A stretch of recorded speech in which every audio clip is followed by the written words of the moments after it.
欢迎电视机前的观众朋友走进天津卫视的大型情感节目《爱情保卫战》。一片含有16种维生素、矿物质营养。本栏目由汤臣倍健冠名播出。好了，来看看今天请到的几位情感导师是谁？他们是情感导师莎娜老师，欢迎莎娜老师；情感导师厉浩洋老师，欢迎厉总；情感导师严品红老师，欢迎严老师；情感导师陆琪老师，欢迎陆琪老师。接下来的时间，看一看今天的第一对嘉宾面临了怎样的困惑。各位，请看。经过这么长时间的异地，我真的觉得咱俩的感情变得越来越淡了，从无话不谈变得没话可说。为什么我们结束了异地，却再也找不回以前的感觉了？既然你当初为了梦想选择离开我，就应该做好感情变淡的准备。我现在的话也有自己的事业了，不可能再整天围着你转了。你现在变得越来越大男子主义，周围还有那么多关系亲密的异性，搞得我真的很没有安全感。有请这对情侣，有请。赵先生23岁，来自江西创业；熊女士21岁，来自江西传媒。这个小片给留了个信息啊，上来男生说，既然你当初为了梦想离开，那你就要接受情感变淡的这个事实，是一个什么情况？当初他是选择去了外地工作嘛，当时的话我是非常反对他出去的。就异地了是吧？对对对。多远呀？从哪儿去哪儿啊？从南昌到成都那边。异地有多久？异地将近有1年左右吧。他之前对我挺好的，我去异地的那段时间之后，他整个人就感觉没有之前对我那么上心了。之前我们俩刚谈的时候是无话不谈的，我去外地之后吧，基本上半句话都说不到一起，电话也不主动给我打，然后消息也不给我发，我就感觉他现在完全变了一个人，就是因为我去外地了，态度完全就不一样了。所以你现在又为这段感情又回来了是吗？对，回来了。怎么了？是感情变了还是怎么了？是因为我现在的话在创业嘛，我可能工作比较忙。自从他去了异地开始啊，我前段时间的话我都是对他无微不至的关心，直到我开始创业之后，我工作比较忙，然后的话他跟我聊的那些东西根本就聊不到一块去，就是没有共同话题。他聊一些穿什么衣服好看啊，这个狗狗好可爱，专门跟我分享那些她闺蜜跟她男朋友那些八卦的那些事情啊，我觉得非常无聊。我每次跟她分享我公司的事情的话，她也是那种态度啊，聊不到一起了。对对对。主持人，你评评理嘛？我觉得男孩子跟女孩子谈恋爱，我觉得很正常，分享这些小事情。而且当时我本来就在外地，我就需要你知道我发生了什么，做了些什么，这样子也可以拉近我们俩之间的距离呀。那谈恋爱本来就没有什么惊天动地的大事情嘛。我觉得很正常的，而且他跟我讲公司的事情，我也听不懂啊，什么编程什么的，我也解决不了他的问题啊，是不是？你就做一个好听众啊。我就觉得他说的其实也挺无聊的，讲那些事情，而且他也不喜欢听我讲的东西，那我为什么要听他讲的东西呢？现在不是也回来了吗？我回来之后，但是我觉得他现在对我态度转变太大了，我感觉回不到过去了。那肯定了。我现在对我们两个之间的关系特别迷茫，我不知道要跟他怎么继续下去。你们回来之后又碰到了哪些具体的事儿，让你觉得不知道该怎么继续了？就是他特别大男子主义，而且有的时候做出来一些事情让人觉得很过火啊，比如说特别过分。有一次我跟朋友去吃饭嘛，当时他跟我提要求说，等会儿跟朋友一起吃饭的时候呢，你要给我倒酒，还要给他夹菜，还要顺着他，体现他的一个地位。我觉得你这样子已经不是把我当女朋友了，我觉得你在把我当一个仆人一样伺候着你呢。不是这样子的，我叫他帮我倒个酒，比如说我在忙，我在跟他聊天，我叫他帮忙倒个酒，这是件非常正常的事情。我叫他夹个菜，这是非常正常的事情。在他看来，这就完全就小题大做了。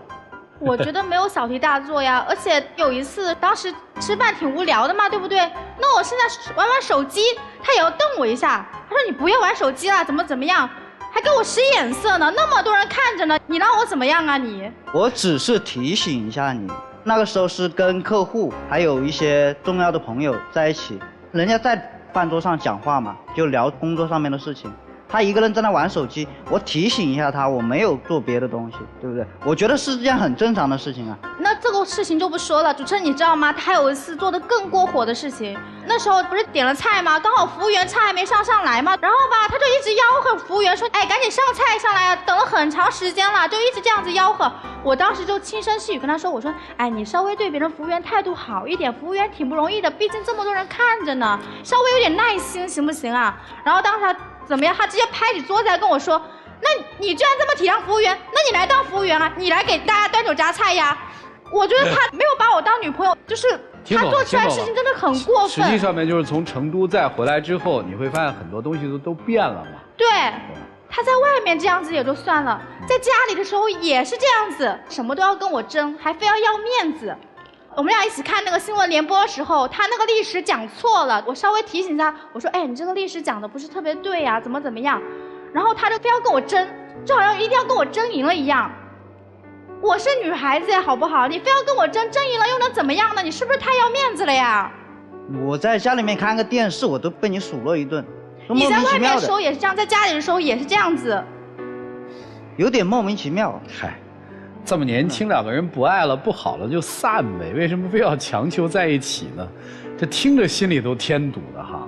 我觉得他现在就是完全变了，你知道吗？而且现在不是忙工作事业上的事情吗？基本上一周就要2、3次往酒吧里面跑，又要跟朋友喝酒、抽烟、打牌，然后吧，身边异性朋友也越来越多了。你把我当什么呢？我是你女朋友好不好？你身边那么多异性朋友，我也会吃醋的，我也会生气的好不好？不是你这创业怎么创到酒吧去了？这创的什么业啊？因为有些客户我接触的都是各行各业的，别人叫我去的话，我也是没办法的。明白吧？不太明白，就是客户都需要去泡吧是吧？可能是我们比较年轻化啊。那意思是我们都老年化，他说白了，我觉得他就是爱玩，然后吧又跟别人纠缠不清，没之前那么爱我了，然后吧还跟别人纠缠不清，是你猜想的还是确有其事啊？我觉得就是纠缠不清，就是有一次我跟他在一起吃饭的时候嘛，然后吧他手机里面还有别的女的跟他发消息，问他在干嘛。说什么天冷了多穿点衣服，那你让我怎么想啊？我就觉得你肯定外面有别人了呗。别人发什么我也控制不了人家，对不对？也左右不了人家的思想。如果我心里有鬼的话，你还开得了我手机吗？我总不可能对人家客户啊那些冷眼旁观，对不对？但是还有一件事情你怎么解释呢？主持人，我再跟你讲一件事情吧。好。就是有一次我闺蜜去酒吧的时候，刚好碰到了她，看到她跟别的女孩子一起喝酒，搂抱抱啥的。你觉得这是在工作吗？我觉得你就是我去外地之后你就变了呗，不爱我了呗，还老挑我毛病，说我无理取闹什么的。那这个证据怎么说呢？你还说我朋友挑拨我们之间的关系，你要是不给别人抓到把柄，别人会这样子说吗？是不是？那件事情我已经跟你解释过 N 遍了，对不对？当时是人家喝多了。我才扶一下人家，刚好被你朋友撞见了。你朋友不了解事实的情况下，还火上浇油，对不对？那你自己好好解释一下吧。现在朋友圈的话都清干净了，之前他朋友圈里面记录都是我跟他的点点滴滴，还有我们俩合照呢。你把我们俩合照为什么都删掉了呀？你这不是有鬼，那你是什么呀？姑娘，你觉得他在向你表达一个什么意思呀？我就觉得他现在就是第一没有那么爱我，第二的话，我觉得他可能外面喜欢别人了吧，觉得我没有那么重要了吧。所以你是想留下来还是想走啊？我不知道，我现在看他表现。好看他表现，还喜欢他吗？我问的直接一点吧，还喜欢他吗？还想跟他在一起吗？想。那怎么解释这些别人喝醉你搀扶的行为？当时是很多一群人在那里玩。对。那个女生的话是我一个客户，她是有男朋友的，当时她男朋友她去处理别的事情了，我只是代替扶了一下。那怎么解释把合影都删了呢？因为工作的原因，我不想给人家营造成一种我天天就是说情情爱爱谈恋爱的那种。不是你过去的历史有什么呀？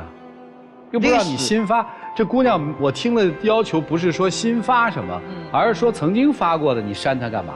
我是限制了那个半年可见，她看不到了。行吧，听懂了。男生说我还喜欢还爱，女生说得了吧，我已经完全感受不到了，是这意思吧？对。所以你很迷茫是吧？对。还有其他让你迷茫的吗？有一次我在成都那会儿嘛，我也想就是说咱俩感情可能确实没有之前那么好了，我也退了一步，就是说想回南昌的时候给你过个生日。那时候吧，我请假回南昌，当时想给你过生日，还给你买了蛋糕，还给你准备了惊喜呢。结果我下了飞机之后回家推开房门，你根本就不在家。当时我打电话给你，结果你跟我说你跟朋友在外面聚会过生日呢。那也好啊，那既然我回来了，那要不然咱俩就一起过生日吧，刚好我也能陪着你啊，是不是？然后你当时就说什么，说不用了，这样子回复我，说什么你要跟朋友聚会啥的，行，那也可以啊。那我说我陪着你，跟你朋友一起过，那样也热闹一点啊，对不对？但是你又拒绝，那你怎么解释这个事情呢？当时你如果提前跟我说，对不对？我正常过个生日，我不要出去过，我还天天我一个人待在家里面吗？是不是这个逻辑？哎，当时他一声招呼都没打，我都不知道他来了。后面他有打电话给我讲，我们听懂了。啊，这个通常就是给惊喜，一般都转惊吓。所以不要搞突然袭击。对，不要搞突然袭击。你看你搞的这个，你面对这些现实，你还没有答案吗？我接下来问你，那你现在从成都回到南昌，是因为那边的事业不行了你回来了，还是因为说为了这份感情你回来的？你正面回来。这感情不都不行了吗？但是我心里想着他之前对我的好啊，我觉得他其实人也挺好的。所以他的心里就会问嘛，我对你那么好，为什么你那会儿舍我而去嘛？我当时也是为了工作，想追求自己的理想跟梦想啊。不是，那你可以去追求嘛。人家不是让你去追求了吗？所以你走了之后，他才开始创业的，是这个逻辑吧？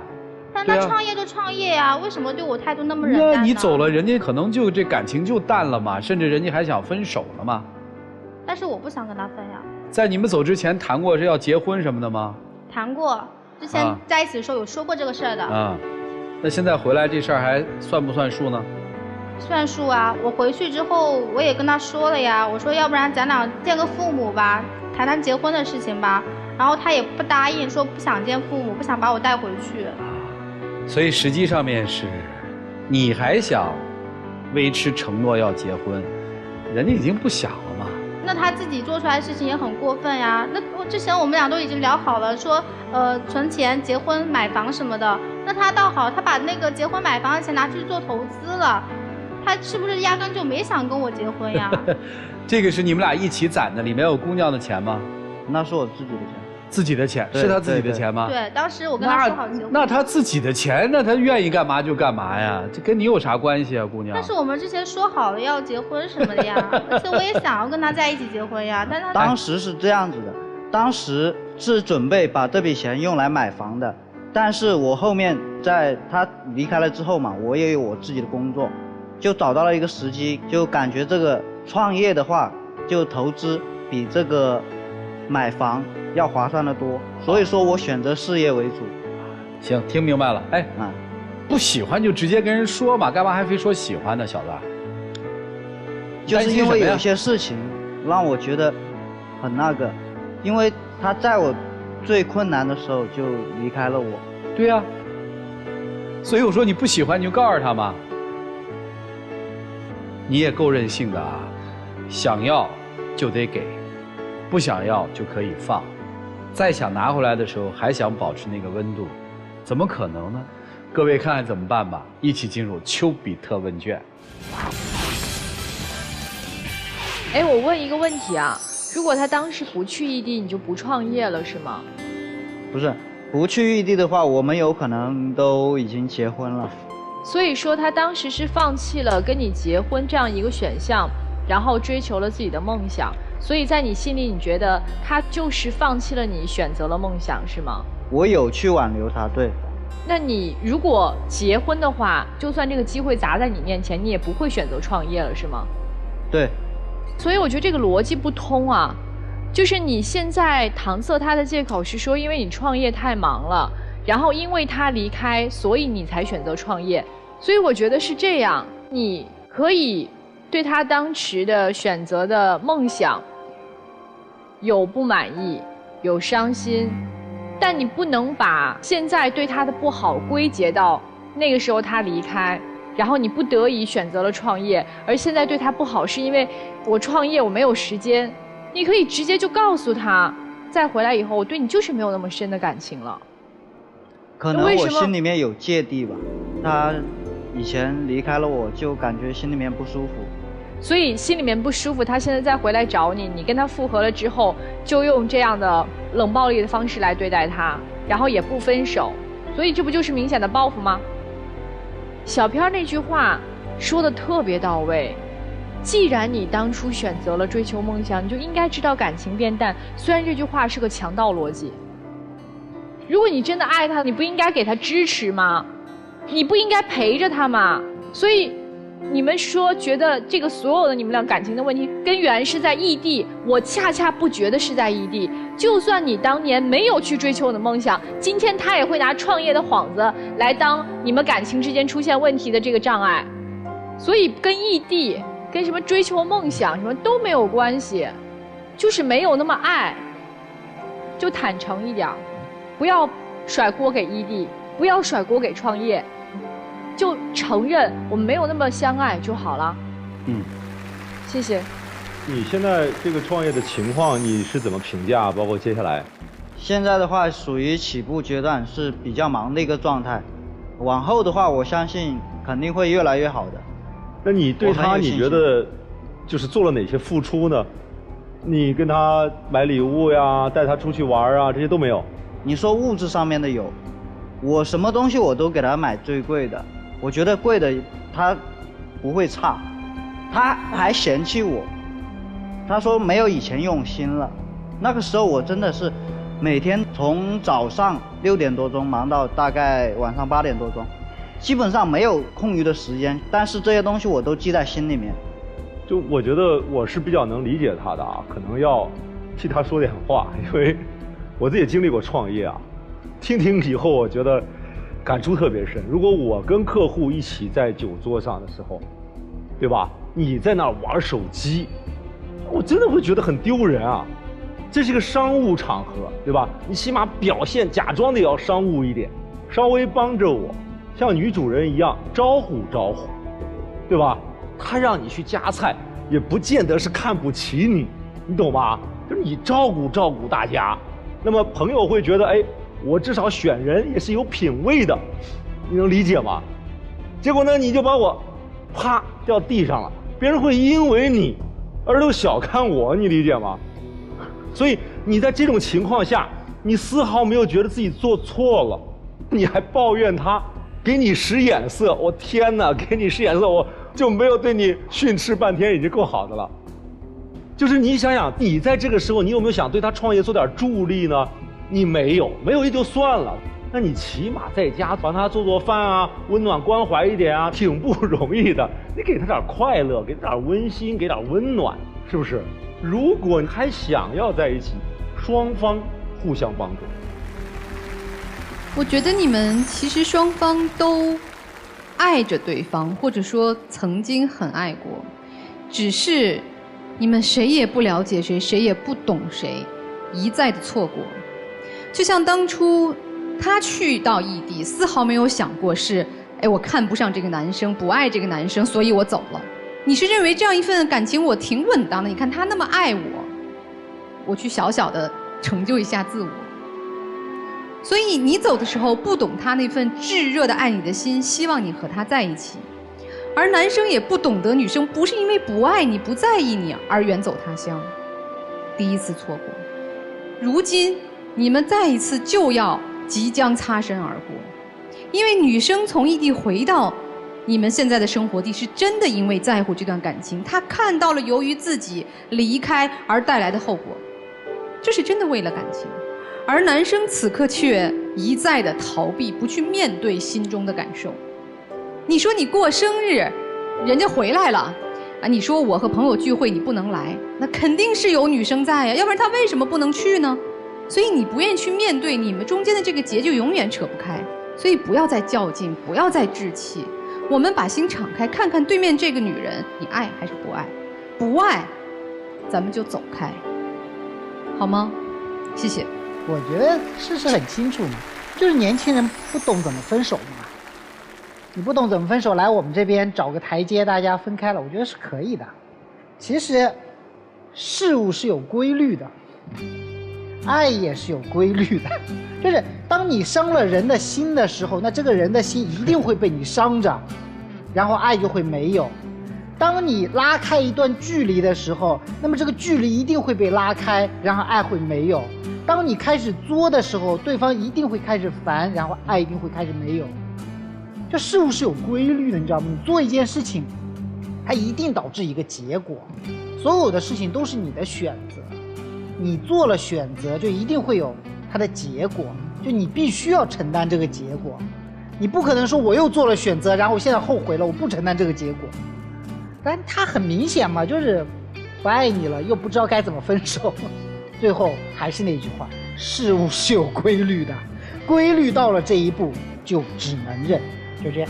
女生那个时候其实是把一个最美好的瓶子在最美好的时候摔碎。你想那个场景，存好了钱，一心一意的要娶你，都准备好了。你说我有梦走了，这个瓶子是不是就碎了？其实你聪明的话，当他说过生日的时候你别来了，那个时候你就应该选择跟他分手了。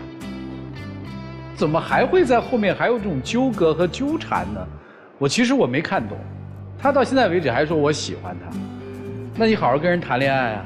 不行，我创业很忙。我觉得我心里面有疙瘩。知道你的疙瘩在哪儿，就是解不开，这个是解不开的。那个坎儿过不了就告诉人家，告诉不了就利用今天这个舞台，做你在生活里不会做的事情就好了。接下来的时间留给你们，一起进入真情60秒。其实我想对你说，我之前为了追求我的梦想的时候，当时确实离开过你。后面因为异地的原因，我们两个也吵了那么多，也没有像之前谈恋爱一样无话不谈了。我觉得可能我自己身上也有一点原因吧，但是你有的时候做出来的事情对我也爱答不理，让我觉得很没有安全感。我也反思了一下我自己，这一次回来之后，我也不会像以前那样子轻而易举的离开你了，我会好好陪在你身边，辅助你工作，做好饭菜，等你回来，陪在你身边。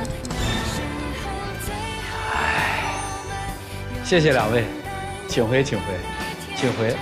听咱们这些孩子这思维，就只有对和错的标准了，所以对事情的思考只有极端性的，马上走向另一个极端了。刚才那番表白叫做说，我要做一个贤妻良母，你接纳我吧。然后作为一个独立女性的梦想和什么又没了，你看好极端啊。好了，电视机前的观众朋友，欢迎大家登录优酷视频、腾讯视频、爱奇艺、搜狐视频，收看节目的完整视频，看一看这对年轻的朋友作何选择。请开门。一片含有16种维生素矿物质营养，汤臣倍健多维提醒您，精彩马上继续。一片含有16种维生素矿物质营养，汤臣倍健多维提醒您，精彩马上回来。请开门。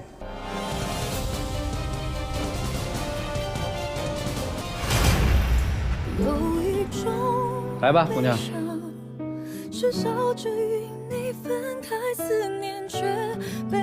其实追求梦想没错，其实挽救爱情也没错，都没做错。做错的是你做了决定，你不愿意承担后果。以后学会就是我做了决定，我就承担后果。谢谢您，请回。